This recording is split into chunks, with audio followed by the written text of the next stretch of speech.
2 Reis, capítulo 4, verso 8, até o 37. Certo dia passou Eliseu por Sunem, onde se achava uma mulher rica, a qual o constrangeu a comer pão. Daí, todas as vezes que passava por lá, entrava para comer. Ela disse a seu marido: vejo que este que passa sempre por nós é santo homem de Deus. Façamos-lhes, pois, em cima um pequeno quarto, obra de pedreiro, e ponhamos nele uma cama, uma mesa, uma cadeira e um candeeiro. Quando ele vier à nossa casa, retirar-se-á para ali. Um dia, vindo ele para ali, retirou-se para o quarto e se deitou. Então disse ao seu moço Geazi: chama esta sunamita. Chamando-a, ela se pôs diante do profeta. Este dissera ao seu moço: dize-lhe, eis que tu nos tens tratado com muita abnegação. O que se há de fazer por ti? Haverá alguma coisa de que fale a teu favor ao rei, ou ao comandante, ou do exército? Ela respondeu: habito no meio do meu povo. Então disse o profeta: que se há de fazer por ela? Geazi respondeu: ora, ela não tem filho e seu marido é velho. Disse Eliseu: chama. Chamando-a ela se pôs à porta. Disse-lhe o profeta: por este tempo, daqui a um ano, abraçarás um filho. Ela disse: não, meu senhor, homem de Deus, não mintas a tua serva. Concebeu a mulher e deu à luz um filho no tempo determinado, quando fez 1 ano, segundo Eliseu lhe dissera. Tendo crescido o menino, saiu certo dia a ter com seu pai, que estava com os segadores. Geazi passou adiante deles e pôs o bordão sobre o rosto do menino, porém não houve nele voz nem sinal de vida. Então voltou a encontrar-se com Eliseu e lhe deu aviso e disse: o menino não despertou. Tendo o profeta chegado à casa, eis que o menino estava morto sobre a cama. Então entrou, fechou a porta sobre eles ambos e orou ao Senhor. Subiu à cama, deitou-se sobre o menino e pondo a sua boca sobre a boca dele, os seus olhos sobre os olhos dele, as suas mãos sobre as mãos dele, se estendeu sobre ele e a carne do menino aqueceu. Então se levantou e andou no quarto uma vez de lá para cá, tornou a subir e se estendeu sobre o menino. Este espirrou 7 vezes e abriu os olhos. Então chamou Geazi e disse: chama a sunamita. Ele a chamou e apresentando-se ele ao profeta, esse lhe disse: toma o teu filho. Ela entrou, lançou-se aos pés dele, prostrou-se em terra e tomou o seu filho e saiu. Amém, queridos? Eu queria compartilhar nessa manhã sobre esse texto. Esse texto nos chama muito a atenção, porque houve um milagre aqui. Quer dizer, um milagre não, foram 2 milagres, né? Um nascer e outro ressuscitar. E a gente fica assim, diante dos dias de hoje, será que isso é possível? Nós ficamos assim, pensando, será que Deus tem algo para mim grande? Será que Deus tem poder para fazer, resolver aquela situação que eu estou vivenciando? É no casamento, é na família? Esse ano é o ano da família, irmãos. E aqui mostra uma família numa cidade de Sunem, uma cidade pequena, um lugar pequeno. E se a gente fosse teatralizar aqui, seria uma peça simples, porque tem apenas 4 personagens. O primeiro personagem aqui é o profeta Eliseu, todos conhecem. Eliseu foi alguém escolhido por Deus, no meio de uma geração de profetas que haviam naquele tempo. Havia uma chamada escola de profetas, e na escola de profetas, que era treinada pelo comandante Elias, aquele que praticamente foi alguém admirável no seu ministério profético. E Deus fala assim para Elias: Elias, eu não vou escolher nenhum dessa sua escola não, eu vou escolher alguém que está lá no campo, que está trabalhando com gado, esse que eu tenho escolhido para ser o seu sucessor. Então, Eliseu não tinha aquele timbre, aquele treino, aquele trato que teve como na escola de profetas. Mas depois ele foi treinado e discipulado pessoalmente, porque foi escolhido por Deus. Teve uma escolha. E Eliseu, ele tinha algo novo para aqueles dias. Ele tinha uma porção dobrada daquilo que Elias tinha. E a gente pode ver que quase os milagres em que Elias presenciou, quase praticamente aconteceram com Eliseu. E Eliseu tinha uma unção a ponto de que, mesmo depois de morto, alguém morreu e foi jogado numa guerra, foi jogado na cova onde estava Eliseu, os ossos de Eliseu. Ao tocar os ossos de Eliseu, foi ressuscitado.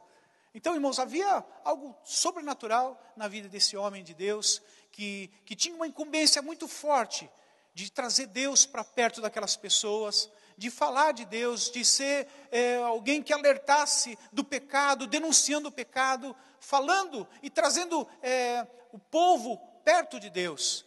E essa função dele, viajar Israel inteiro, de ponta a ponta, pregando a palavra dele e trazendo mensagens dos céus. E o segundo personagem que nós temos é Geazi. Geazi é o moço do profeta. Era o que estava sendo treinado. Provavelmente, se Elias tinha uma unção poderosa, de cura, de milagres, Eliseu tinha uma unção duplicada. Agora, Geazi tinha toda a possibilidade de ter muito mais, de ser alguém muito, de fazer coisas muito grandes naquela época. No entanto, você quando conhece a história de Geazi, vemos que ele não era tão apegado a Deus como parecia. Era alguém apegado ao dinheiro, às coisas materiais, e por causa disso acabou morrendo leproso. O terceiro personagem dessa história é o marido. O marido que o texto fala que ele era um homem velho. E aqui nós vemos assim alguns casos no Velho Testamento de esterilidade. A gente vê sempre a esterilidade sempre presente nas mulheres. Mas eu penso que a esterilidade estava nesse homem. Que o problema na área sexual estava nesse homem. Alguma coisa ele tinha, o médico falou assim, o senhor não vai poder gerar mais filhos. Alguma coisa assim, o senhor tem uma varizes assim, tem algum problema tal. E aquele homem, porque se não fosse o problema dele, com certeza ele teria outra esposa. Naquele tempo, uma mulher que não pudesse gerar filhos, o marido tinha o direito de pedir divórcio, ou então arrumar uma rival para dentro de casa. Que não era este o caso. E segunda coisa sobre esse homem, ele era um homem rico. Era um homem que tinha bens, tinha posse. E em quarto lugar, o quarto personagem é essa sunamita. Uma mulher que você olhando pelo perfil dela, era uma mulher líder. Era uma mulher destacada, uma mulher com qualidades fantásticas. Uma mulher abençoada. A Bíblia fala o seguinte, que a mulher sábia edifica o seu lar. Eu já procurei na Bíblia toda para ver se eu achava onde está o homem sábio que edifica o lar e não achei. A mulher é ligada ao lar. Amém? A mulher sábia edifica o lar. Então o lar que vai bem, tem mulher sábia lá. Amém? Mulher sábia edifica o lar. E a Bíblia fala que a tola, com suas próprias mãos, destrói. Então aprenda isso.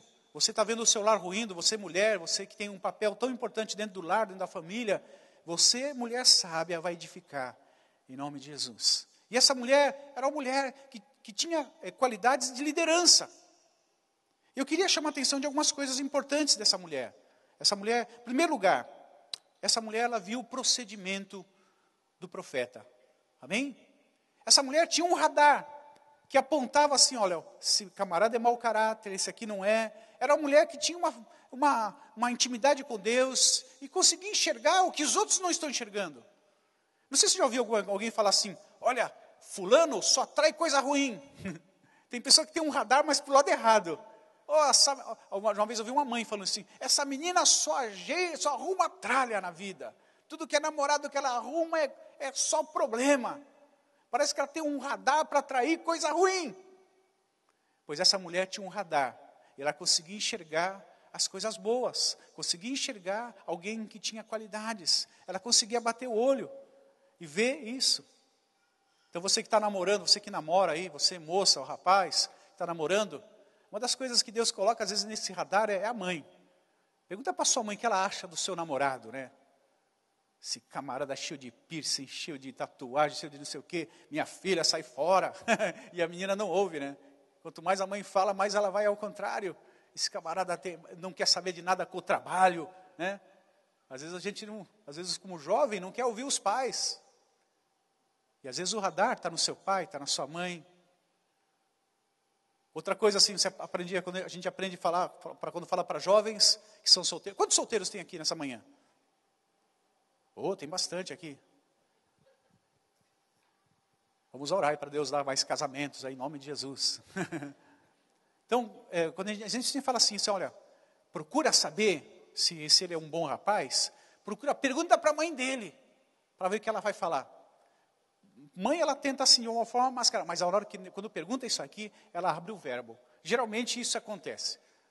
Minha filha não casa não, que esse menino não quer saber de nada com nada. Então, a gente tem que entender o seguinte, às vezes a gente precisa dessa sensibilidade de Deus para não ser enganado. Porque tem muito picareta por aí. Tem muita gente aí se fazendo papel de profeta, e que a vida dele está meio enrolada, que as coisas não estão dando certo na vida dele. E você está lá achando, pedindo para ele impor as mãos sobre você, pedindo para ele orar por você, e tem qualquer coisa errada aí. Peça para Deus mostrar. E a Bíblia fala assim, para ninguém impor a mão precipitadamente. A palavra precipitado, você colocar a mão. Então, às vezes alguém está sendo precipitado e sabe lá o que vai acontecer. Sabe, irmãos, nós temos que ter isso, essa sensibilidade diante de Deus, orar, observar. Nós temos essa mulher, ela é uma observadora, era uma mulher sábia, era uma mulher que não deixou passar as coisas por aí. Às vezes, irmãos, a gente olha para alguém que se chama homem de Deus aí, e está com o nome sujo na praça, e que nem se preocupa em resolver o seu problema. Gente com a vida enrolada. E você está pedindo para ele colocar as mãos sobre a sua cabeça. A segunda coisa importante que nós vemos aqui, nessa mulher, característica dessa mulher, que essa mulher era uma mulher que ela emprega o plural. Vejam aqui no verso 10. Diz assim, façamos-lhes, pois, em cima um pequeno quarto, obra de pedreiro, ponhamos-lhe, todos os verbos estão conjugados no plural. E que essa mulher, apesar de líder, ela tinha alguém que era cabeça na vida dela, que era o seu marido. Ela conversa.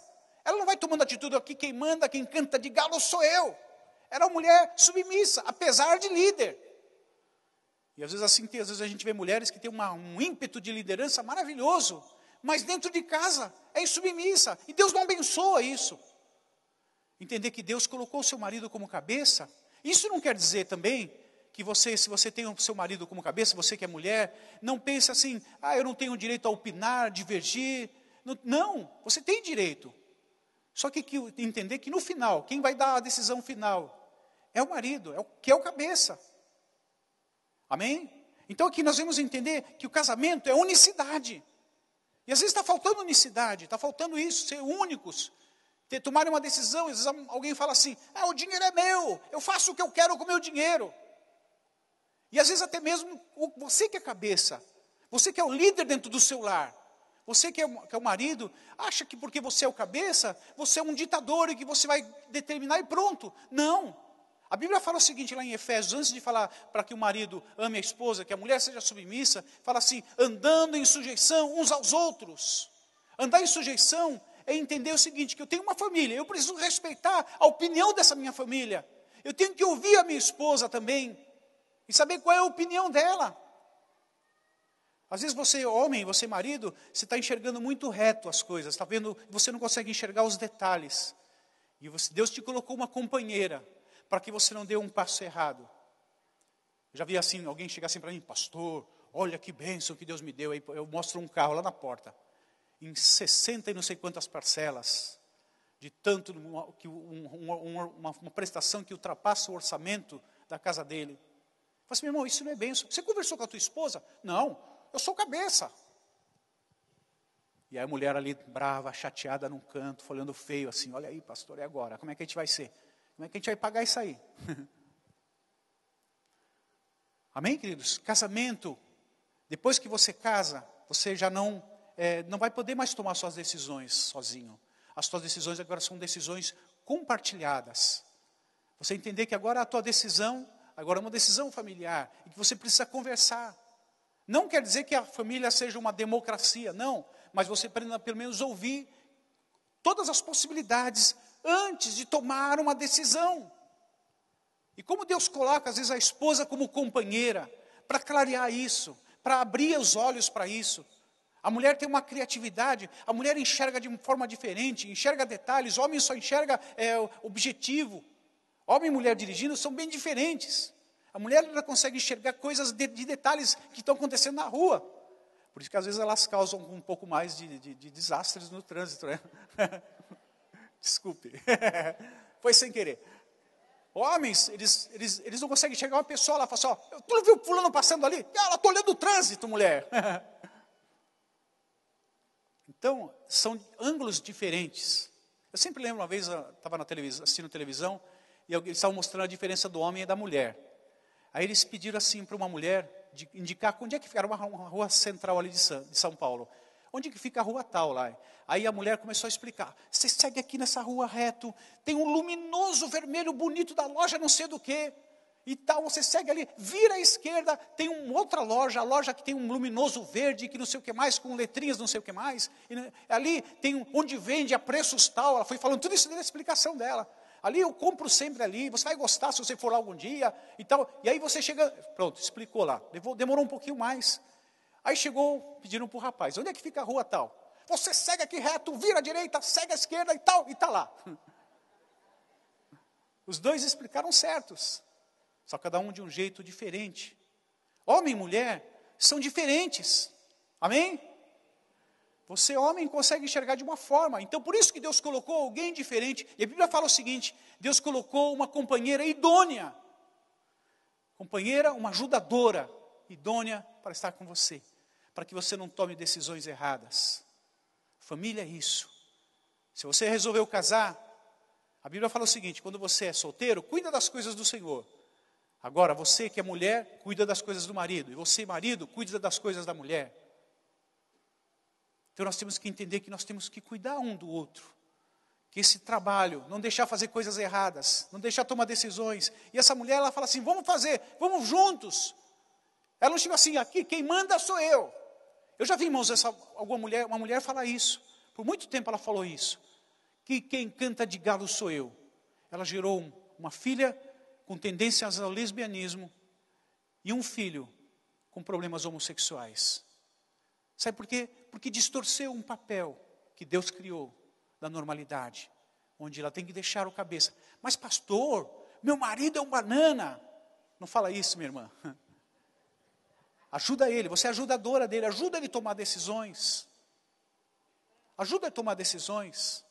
E você, marido, que é indeciso, comece a ser mais decidido. Peça para Deus, Senhor, que eu possa ser um homem decidido. Que eu possa ter essa coisa, não é deixar a mulher fazer tudo. Quantos lares aí que a mulher faz tudo? A mulher faz tudo. O marido não participa em nada. Deixa o barco correr, deixa a vida me levar.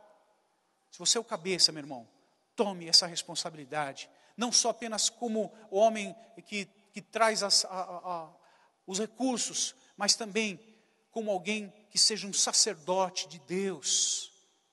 Já viu que sempre mulher, ela ora muito mais que o homem? Mulher, ela passa mais tempo na presença de Deus que o homem. Me deram uma vez uma oportunidade para falar, numa das nossas reuniões de homens, e para falar sobre oração. Eu fiquei pensando assim, mas como é que eu vou falar de oração para homem, né? A gente olha assim numa reunião de oração, a maioria que a gente vê orando é mulher. Homem, ele está orando numa vigília, daqui a pouco ele já está com a Bíblia aberta lendo. Por que o homem ora pouco? Eu fiquei pensando e começou Deus me falar no meu coração. Porque às vezes falta argumentos. A mulher não, a mulher ela consegue falar do coração. Ela fala tantas coisas do coração, que está passando, sentimentos. Ela abre, fala com Deus de uma maneira tão leve. O homem já não, o homem já fala já muito reto, muito objetivo. E às vezes começa a faltar argumentos. E aí eu aprendi lá com a oração do Pai Nosso. Pai Nosso, irmão, se você tomar posse de cada passo do Pai Nosso, que não é uma reza, é um esboço de oração, você vai ficar pelo menos 2 horas na presença de Deus, falando com Deus, em cada passo do Pai Nosso. Amém, queridos? Mas isso é para um outro dia. Terceiro lugar, essa mulher, ela faz o bem. Repita comigo, fazer o bem. É interessante, irmãos, nesse verso 10, que ela, no verso diz assim, façamos-lhes em cima um pequeno quarto, obra de pedreiro, ponhamos-lhes uma cama. A mulher, ela resolveu assim, a necessidade dele é essa. Fazer o bem, irmãos, tem a ver com um dos frutos do Espírito, que é a benignidade. Benignidade é o ato de fazer o bem. Existem duas coisas que estão sempre ligadas, bondade e benignidade. Eu posso ser bom e não fazer o bem, ser uma pessoa omissa. Mas eu posso fazer o bem e não ser bom, fazer por obrigação. Mas uma coisa que a gente aprende, irmão, de fazer o bem, faça algo que tenha resultados, que seja importante. Fazer o bem, às vezes a gente fala assim, fazer o bem, não. Faça aquilo que, objetivamente, claramente, aquilo que é o bem. Uma vez, irmãos, logo quando eu comecei a trabalhar na obra de Deus, que eu deixei meu emprego secular, e comecei a trabalhar secularmente, trabalhar integralmente na obra, O pastor Nilton tinha dado para a gente assim uma tarefa, eu e minha esposa, vocês vão fazer um bazar na igreja. Se virem aí, tinha algumas doações na igreja, aí o pastor fez um apelo na igreja, tem doações, aí tinha uma Kombi, eu ia buscar na casa da pessoa. Então nós montamos lá assim, uma casa dentro da igreja, do espaço da igreja, tiramos todas as cadeiras e montamos ali um guarda-roupa com cama, tinha colchão doado, tinha tudo, a gente foi montando assim, aqueles estandes, cabides com roupas. E aí foi um sucesso aquele dia, foi um dia inteiro de bazar na igreja. E fomos vendendo, aí daqui a pouco começaram a sobrar aquelas roupas que ninguém queria mais. E aí eu e minha esposa faziam uma triagem naquilo que tinha sobrado, tinha muita roupa furada, velha lá. Eu falei assim, como é que pode alguém doar essas coisas para a igreja? Coisa rasgada, velha. E aí a gente estava conversando, os irmãos estavam nos ajudando, tinha uma irmã, ela falou assim, olha, esses que estão enrasgados, tão velho, dá para os missionários. Minha esposa ficou horrorizada quando viu aquilo. O quê? Que absurdo é esse? Como assim dá para os missionários? E às vezes, irmãos, a gente vê esse negócio de ato de fazer bem. Sei lá, agora é o ano de Copa do Mundo, né? Então muita gente troca a televisão. Aí está com uma televisão velha lá que está um canguiço, com um araminho amarrado não sei aonde. Agora eu vou comprar aquela que eu tanto queria, com todos esses recursos, uma de LED e não sei o que mais, e plasma e tal. Eu vou dar essa para a igreja. Vou dar para trabalho infantil, vou doar. Meu irmão, se você quer fazer o bem, compra uma nova e dá para a obra de Deus. Compra uma nova. Quer dar uma roupa para o missionário? Compra uma roupa nova para ele. Faça como se fosse para você. Fazer o bem é isso. Não é fazer qualquer coisa assim, dar um sapato. Irmãos, eu olhei lá para aquelas roupas lá, eu olhei um tênis que estava com um buraco imenso embaixo. Como é que você doa isso para a igreja? Você tem coragem de fazer uma coisa dessa? Isso é para jogar no lixo. Gente que doa coisa quebrada para a igreja. O pastor manda arrumar lá, né? Sabe, irmãos, fazer o bem tem a ver que se você pensar assim, o que é fazer o bem? Algo que realmente eu usaria, algo que eu gosto, que eu gostaria de ganhar para mim. Imagine se você fosse no seu aniversário e alguém te desse um tênis com um baita de um rombo embaixo. Não, esse aqui serviu muito tempo, mas eu vou para você, eu amo você. Imagine se não amasse. Sabe, irmãos, fazer o bem. Deus chamou o seu povo, os seus filhos, para fazermos o bem. Faça o bem, algo que seja útil para aquela pessoa que vai receber, que vai deixar a pessoa feliz. O texto mostra aqui que essa mulher, ela pensou nisso, falou assim, olha, nesse lugar tem que ter uma cama, tem que ter uma mesa, tem que ter uma cadeira, um candeeiro. Quando ele vier, ele possa ficar à vontade, pode ficar tranquilo aí. O homem que viajava a nação inteira, para lá e para cá, para lá e para cá. Amém, queridos? Faça o bem.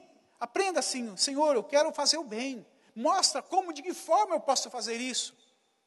Em nome de Jesus. A tua oferta de missões está sendo bem destinada. Às vezes você precisa entender que não é só isso. Você deu a oferta e pronto, irmãos. Às vezes Deus toca no seu coração para dar além daquilo. De você chegar assim para um missionário que está precisando e falar assim, olha, eu quero fazer uma compra para você. Vai em tal lugar lá. Hoje tem um cartão, né? Você pega o cartão e fala assim, eu tenho um crédito de tanto para você ir lá. Uma pastora ela falou outro dia para mim que ela ganhou esse cartão de presente. Para um valor de reais lá para ela gastar numa tal loja. Faça o bem. Deus vai te recompensar. Deus vai te abençoar. Imagina o quanto Deus abençoa esta família. Seja generoso. Generoso não apenas com as coisas de Deus, com a igreja, mas com as pessoas que estão à tua volta. O camarada só lembra da mãe no dia das mães. No dia das mães e outros dias, os 364 dias.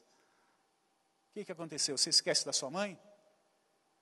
A Bíblia fala assim que aquele que não cuida dos seus é pior que o incrédulo, negou a fé.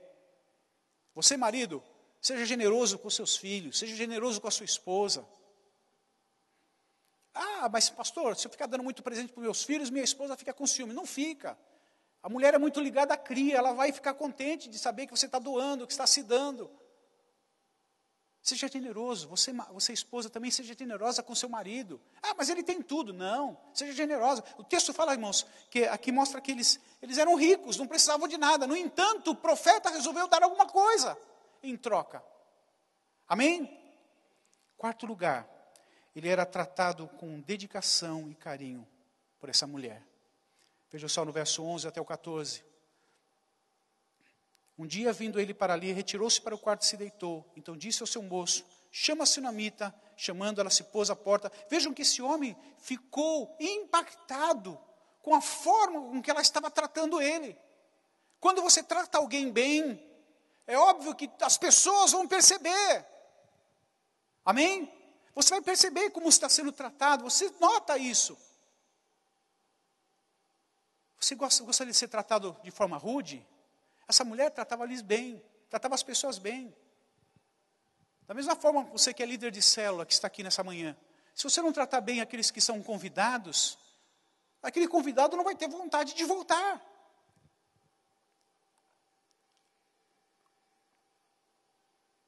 Trate bem, trate com respeito, trate com abnegação. Isso é um dos frutos do Espírito. Você ser manso, você ser humilde, você tratar as pessoas, cuidar das pessoas. As pessoas vão perceber esse trato. A igreja, irmãos, é isso. As pessoas querem entrar e ser abraçadas. Nós somos seres humanos e nós somos carentes. Nós somos sedentos. Quem que não gosta de receber um beijo, um abraço? Trate as pessoas com carinho. Trate teus filhos com carinho. Seja carinhoso. Esse é um ano da família, temos que falar sobre isso. Falar sempre, bater nessa tecla. Abraça teus filhos. Cuide deles. A Bíblia fala o seguinte, que os filhos são herança do Senhor. Uma herança dada por Deus. Na tua casa. Ame-os. Que eles possam se sentir amados, abraçados. Eu sempre lembro, irmãos, quando eu tinha mais ou menos uns 7 anos, 8 anos, 8 anos de idade, estava no primário, na época que chamava-se primário, agora ensino fundamental, estava naquele segundo ano de escola, e eu fiz a lição, e aí a professora olhou para a minha lição. Criança não tem uma letra tão bonita, algumas crianças são dotadas, mas... e aí a professora começou a colocar X gigantescos no meu caderno. Eu nunca esqueci isso aí, irmãos. Ela começou a cada página...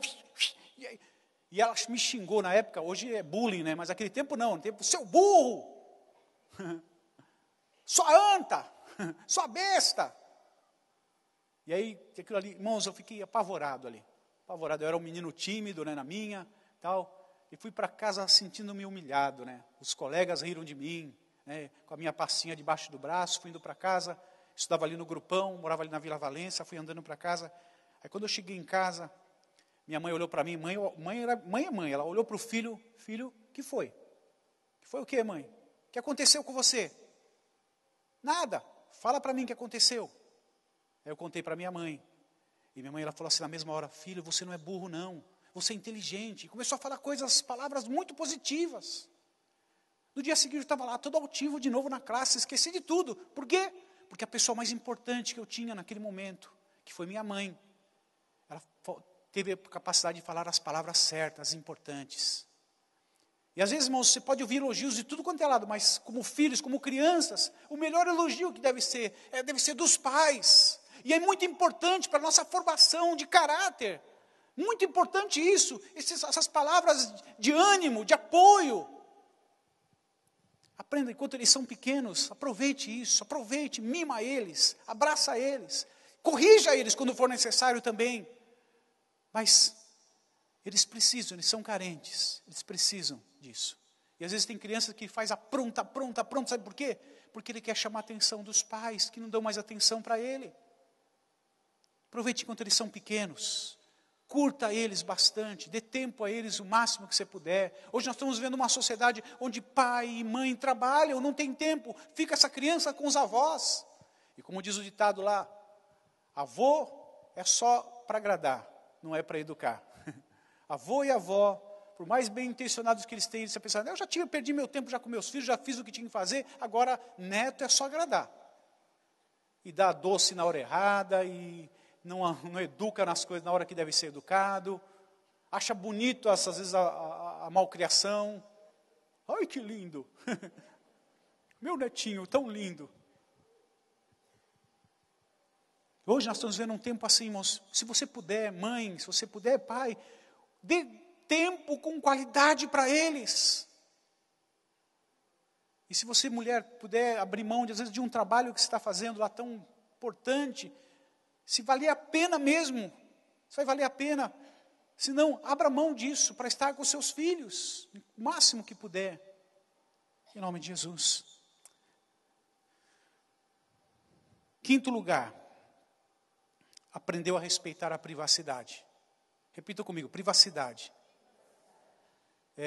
Quando fala de privacidade, irmãos, eu lembro sempre quando era garoto, né? Tinha na minha adolescência, tinha meus 10, 11 anos, e quando era pequeno, eu não tinha um guarda-roupa para mim. Então, tinha lá onde tinha roupas assim com camisa de botão, usava o do meu pai. Então, tinha lá um cabide, uns 2, 3 cabides que eram meus, eu punha lá, pendurava e tal, né? Mas, por exemplo, assim, shorts e tal, meia, essas coisas todas, eu tinha uma cômoda bem grandona, e cada um tinha a sua gaveta. Cada um dos meus irmãos, eu tenho mais 2 irmãos e uma irmã. Então, cada um tinha a sua gaveta. A minha era a segunda gaveta. Aquelas cômodas gigantescas, tinha uma gavetona imensa, que às vezes você tinha que pegar, colocar o pé assim para puxar, para trazer ela para fora. Mas não era por causa que a gaveta tinha algum problema, não. É porque tinha tanta tralha na minha gaveta. Então, você imagina menino, né? Eu ia para a praia, ficava olhando uma pedra, achei uma pedra na praia. Que coisa linda, né? Que maravilha, é um cristal, eu não sei o quê. Eu estava aprendendo geologia na escola, né? E achava aquilo o máximo. Aí, bota para dentro da gaveta. Chaveiro, irmãos, chaveiro enferrujado, o velho tinha tudo lá dentro. Era assim, quando eu ia abrir a gaveta, saía uma meia para fora, pulava as coisas para fora. Era um negócio, coisa de doido. Mas era a minha privacidade. De vez em quando minha mãe dava uma doida, ela resolvia, no momento que eu estava na escola, resolvia arrumar minha gaveta. Quando eu chegava em casa, ia puxar a gaveta saía, saía assim rapidinho. Quem foi o louco que mexeu na minha gaveta? E arrumava uma maior confusão com a minha mãe. Mãe, a senhora não tinha nada. Minha mãe jogava fora as coisas ainda.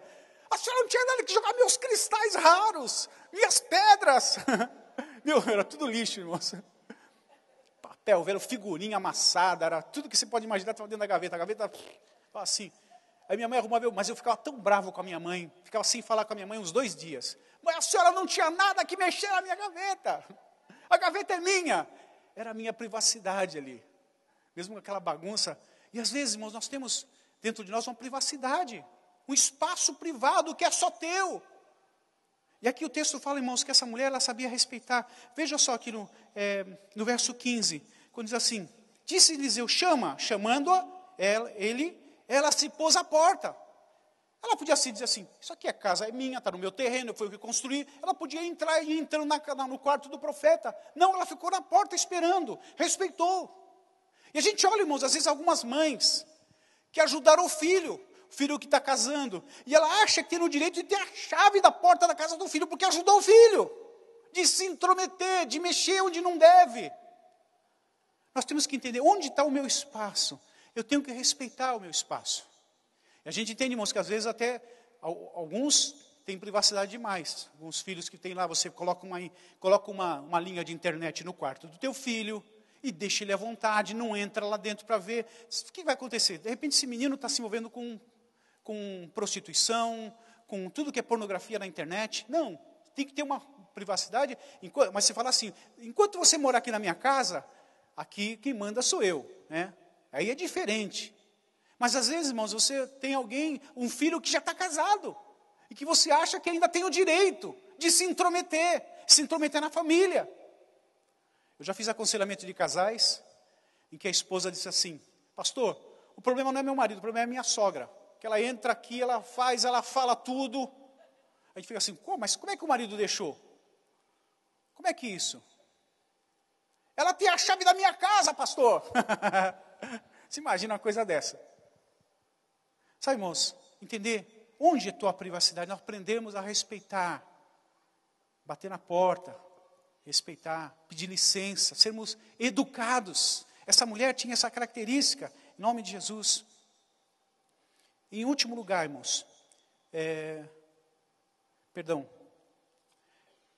agora nós vamos ver algumas dicas, que o nosso tempo já está voando, dicas dessa mulher, diante do problema. Verso 18, olha só no verso 18, irmãos. Tendo crescido o menino, saiu certo dia ter com seus pais. Aí começa o problema, irmãos. O menino tem uma dor de cabeça. O menino começa a sentir mal. O que acontece? Leva para a mãe. Não é verdade? O problema é quando o negócio fica feio. Leva para tua mãe lá. A tua mãe resolve isso. Aí, irmãos, o que aconteceu? A mulher vê o filho morrer no seu colo. Que tragédia, irmãos. O menino provavelmente devia ter uns 11 anos, 12 anos. Já fazia parte da história da casa. Eu lembro quando a minha filha mais velha casou, e que nós temos, são 4 filhos. Quando ela casou, irmãos, parece que saiu uma filha só casada. Ficou um buraco, ficou um vazio. Os primeiros dias fez assim, ó, porque cada filho tem a sua contribuição de barulho, de som, disso.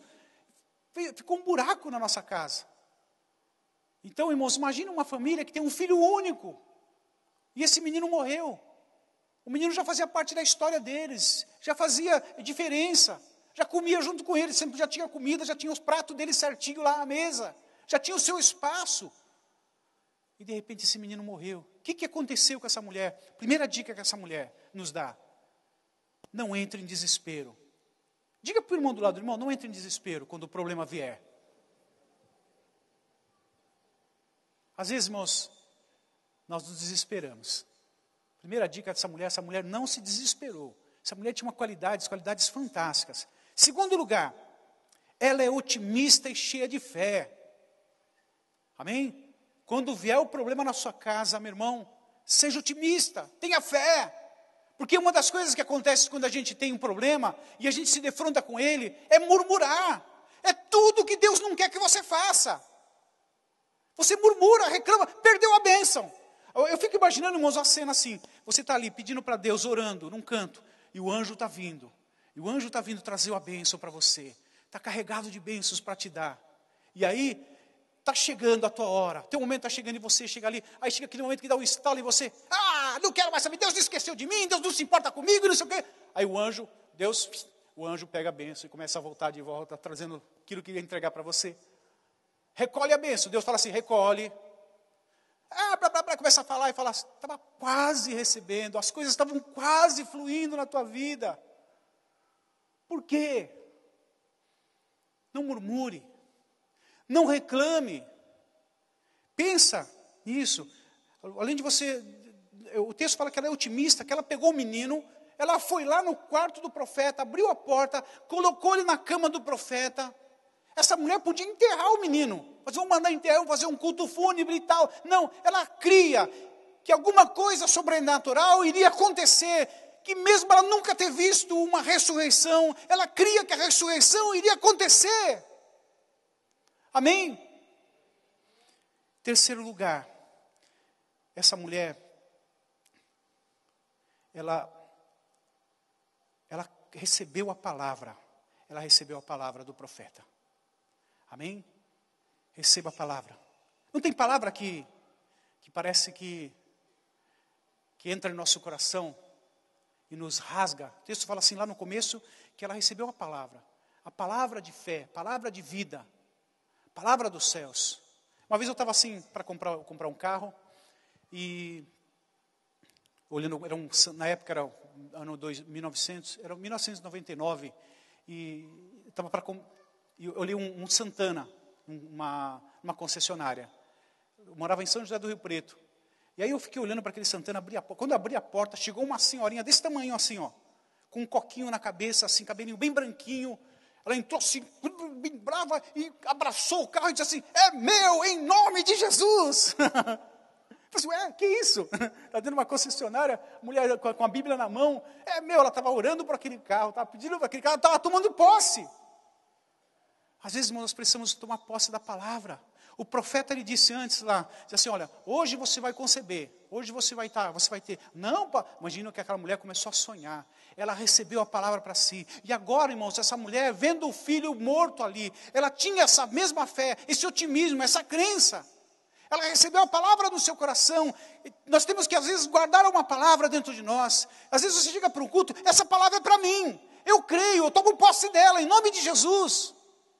Faça isso, meu irmão. Às vezes você tem ali, está aqui dentro, e às vezes tem 100 pessoas na igreja, 1000 pessoas. Você fala assim, é eu, sou eu. Deus está falando comigo, é minha, é para mim. Eu tomo posse, em nome de Jesus. E aí você vê a situação se revertendo no dia seguinte. Por quê? Porque aquela palavra logos que foi lançada no ar se transformou em palavra rema, uma palavra de revelação para o teu coração, pela tua fé.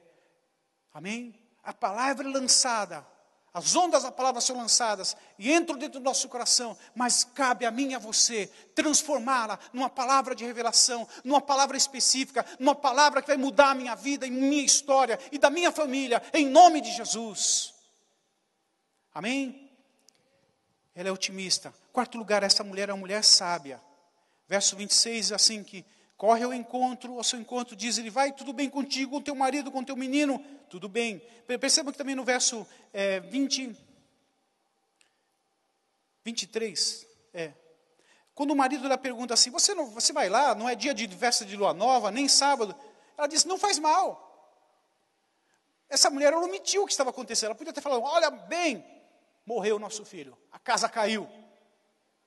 A mulher sabe, ela não falou nada, não faz mal.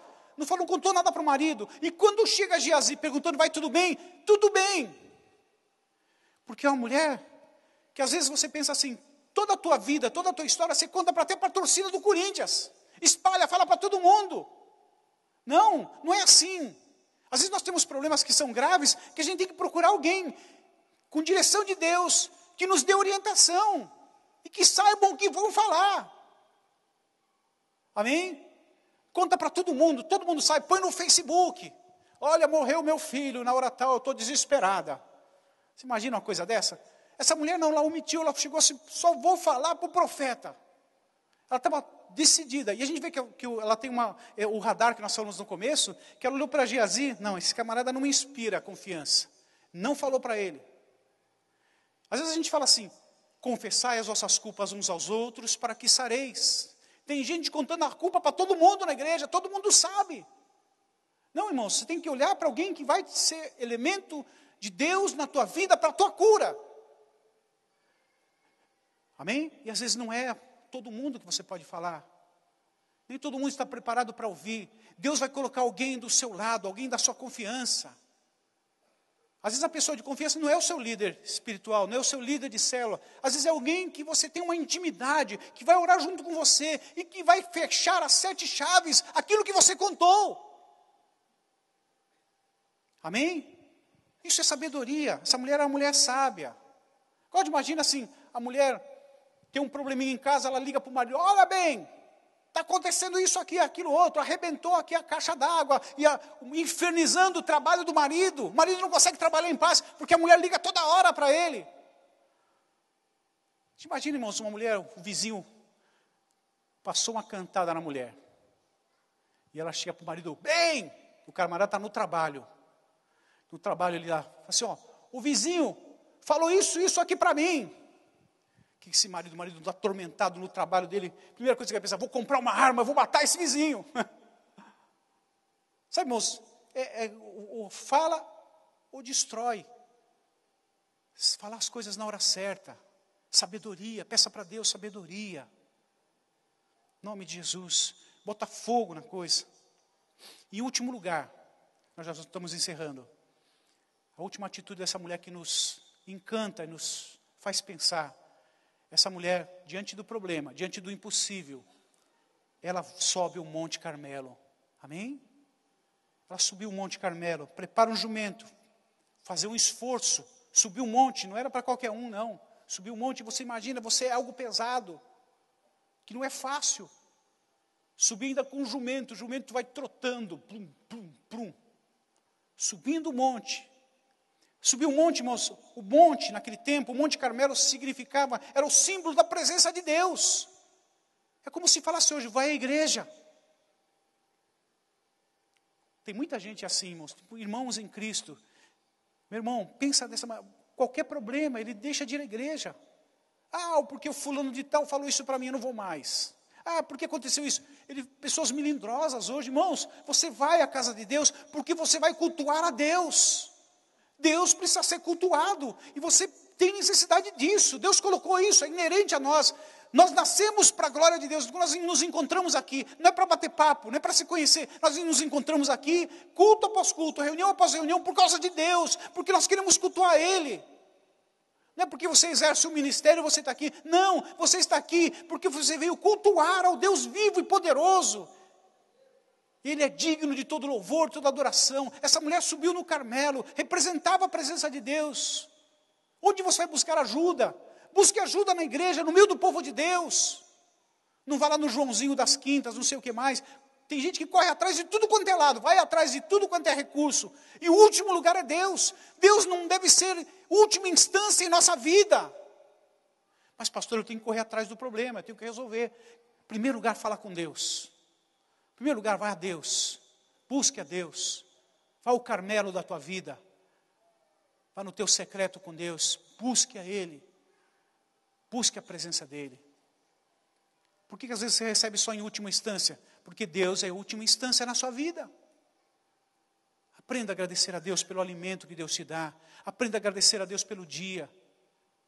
Aprenda pela manhã a falar com Ele. Aprenda antes de dormir a agradecer a Deus por tudo que você passou durante o dia. A presença de Deus deve estar constante na sua vida, em nome de Jesus.